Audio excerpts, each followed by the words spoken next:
Hello అందరికీ good morning అండి. ఇంకా మార్నింగ్ లేసి రైస్ పెట్టేశాను. నైట్ చేసిన బీరకాయ కర్రీ ఉంది. సో మార్నింగ్ అది సరిపోతుంది మాకు. ఇంకా ఆఫ్టర్నూన్కి ఏదైనా పచ్చడి చేయాలని చెప్పి దొండకాయలు తీసుకొని దొండకాయ పచ్చడి చేస్తున్నా. ఎలానో మీరు చూడండి. దీనికోసం టమాటో, పచ్చిమిర్చి, దొండకాయ కట్ చేసుకొని పెట్టుకున్నా. అలానే కొన్ని శనగకాయ పప్పులు వేయించుకొని పక్కన తీసుకున్న. దాని తర్వాత కొంచెం ఆయిల్ వేసుకొని అందులోకి దొండకాయలు వేసుకొని అవి కాస్త మగ్గేంత వరకు ఉంచి దాని తర్వాత ఈ కట్ చేసి పెట్టుకున్న పచ్చిమిర్చి, టమాటో ఏవైతే ఉన్నాయో అవి వేసేసి మూత పెట్టేసుకొని మగ్గించుకోండి.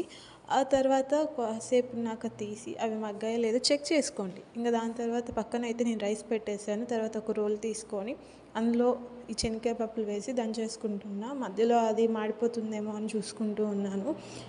కాస్త చింతపండు అందులో వేసేసి దంచేసి ఇప్పుడు ఏదైతే మగ్గిందో దాన్ని తీసి బాగా నూరేసుకుంటే ఇలా అయితే వస్తుంది. కాబట్టి ఇప్పటికి ఇదైతే రెడీ అండి. ఆఫ్టర్నూన్ ఆఫీస్కి క్యారీ